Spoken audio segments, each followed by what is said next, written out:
everybody. I hope everybody is doing well. I hope that your week is going great and that your days have been filled with more laughter and joy rather than sadness and stress.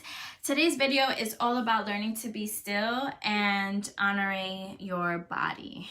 I want to apologize in advance if there's any background noise because my family is home, so I am not alone today.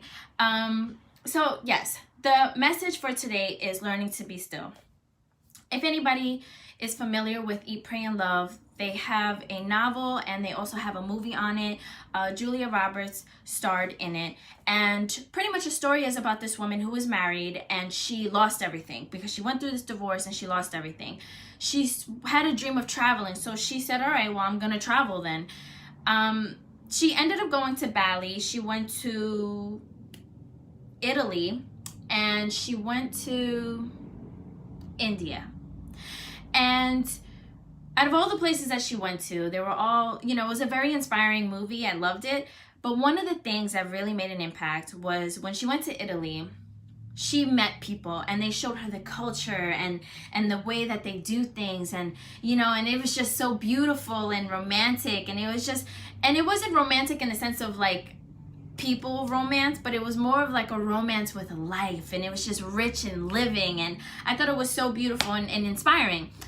And one of the things that they said to her that resonated with me, that I was like, wow, they said to her, you Americans don't know how to enjoy the moment. You don't know the essence of the essence and the beauty of doing nothing.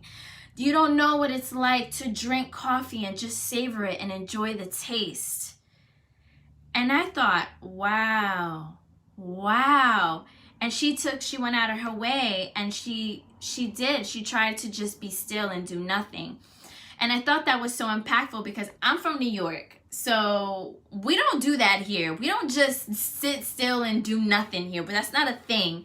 And I'm like, we always got somewhere to be. We got places to go, people to meet. We got things to do. We're always on our way, right? Always on our way. We're there for a brief second and then we got to go to the next thing. And I know for myself, I struggle with being still. I will be honest with you guys. I struggle with being still.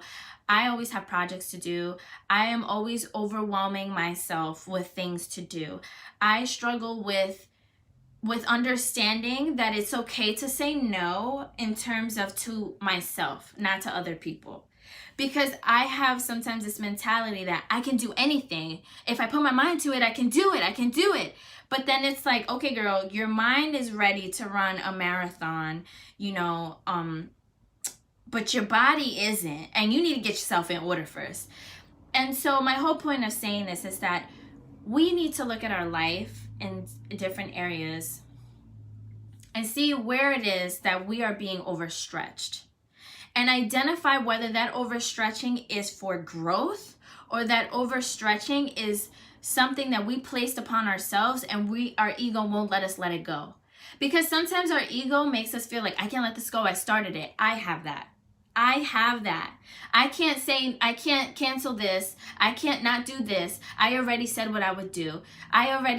But you have to put yourself first. If you want to serve, if you want to make a difference, if you want to go out in your community, if you want to make an impact in the lives of those around you, if you want to be your best self, you have to know when to say, I can't do this today. I know I said that I would, but I can't. My health won't allow it. My mental health is on the brink right now. My body is tired. I can't. At this point, I can't. I want to encourage you to honor the process of self-care, to honor the process of being still, to honor the process of honoring your body. Because we can sometimes forget that our body is like a car. If you don't take care of your car and you keep driving it, you don't get a tune-up, you don't get your oil changed, you don't change your tires, you don't get your brakes done, honey, what? You're going to be a hot mess on that road. Things are going to happen, so our body is like that. I want you to look at your life, right? And see if you have any reflection time. Moments to be still is a time to reflect.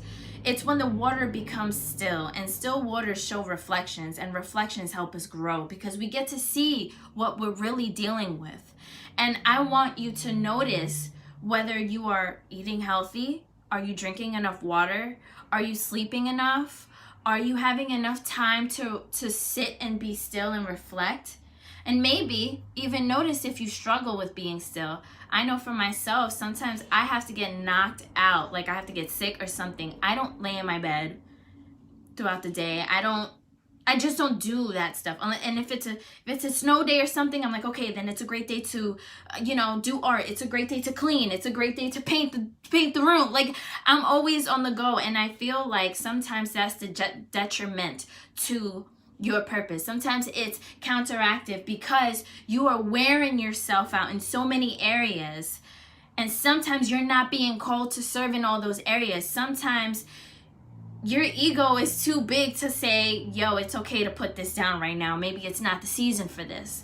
Maybe it's the season to be still.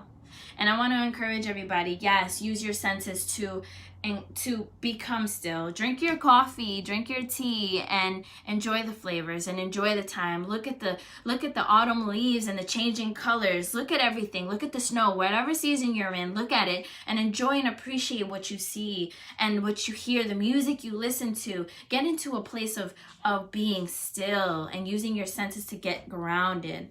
So with that being said, I pray that all of you continue to make great and healthy choices, and remember to be still and take care of yourself. Bye.